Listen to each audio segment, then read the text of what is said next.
Hello everybody, welcome back once again to the Final Fantasy VII walkthrough. I've got a real quick guide here, and this is actually the first part of it's going to be a good spot, I would say, to level up materia for the time being. It's not perfect, but it does the job. I am going to be equipping the Fury Rings here, and that's just so that the characters will basically do auto battle almost. And then as far as my weapons go, though, I didn't have very good stuff equipped right now. I would say it's probably a good idea to do something like double materia raising capabilities. So like Rune Blade, Power Soul, that sort of thing.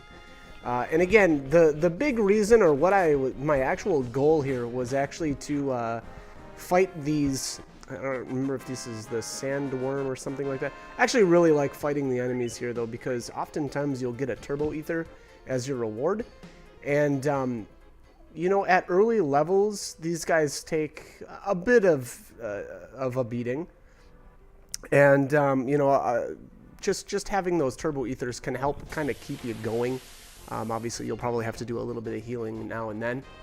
And again, I feel like those turbo ethers can kind of just help you keep going and reduce your need to, go and rest somewhere or something like that. So, anyways, that's what I like to do. If you notice here, I picked this spot specifically because you can hold down on the directional pad, and your character or claw will just kind of bounce back and forth along the shoreline. So really, if you had a turbo controller, right there would be a really good place to kind of do like auto leveling, I guess.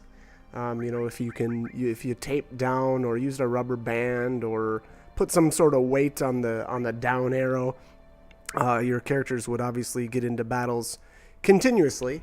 And then on top of that, if you had like I said, if it was a turbo controller and if you just turned the turbo function onto the O button. By having those Fury Rings equipped, your characters would just auto battle, and you wouldn't have to worry about entering commands there. And then at after the battle's over, it would just automatically go through the money and the AP and stuff, and you could just keep going. So here, anyways, let's get on to a little bit of morphing. So what I actually do there at the beginning of the video there was actually have the morph materia equipped on, I think I had it on Cloud, and I went with the Rune Blade to get the double AP going. And so I actually just mastered 2 additional morph materias, and it takes, I'll be honest, it takes a long time to do that, especially when you're only getting, like, I think technically it ends up being like 400 AP, which is pretty good for this point in the game, but again, if you want to do this, you have to put a lot of time into it. So that being said, though, I enjoyed it. I thought it was a fun little, I wouldn't even say it's not really a challenge, but it was just kind of a fun way to power up really early. So there, if you noticed, I had like the nail bat equipped, the work glove, and the mop as far as my weapons.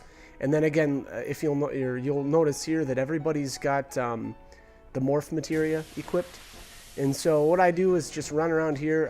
This spot is my favorite for morphing power sources because you'll always run into these enemies, the heavy tank, and they will morph into power sources. Now, another good thing that you can do with the gear is have like the Gigas armlet equipped.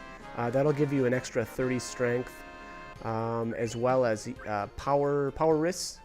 You can, obviously, those are accessories, and you can get 3 of them. They're purchasable at Rocket Town, and that just gives you an extra 10. So when I power up, I always go here first, because the more power your character has, the more damage they're going to do with morph, and so that's the stat that I build first. And then after that, I come over here to the medial area, and I morph the spirals for guard sources. Now, those will help you take reduced physical damage, and that, I would say that's a decent second, stat to level up. Again, though, I really feel like the strength stat is the more important, or I would say probably the most important stat actually in the game.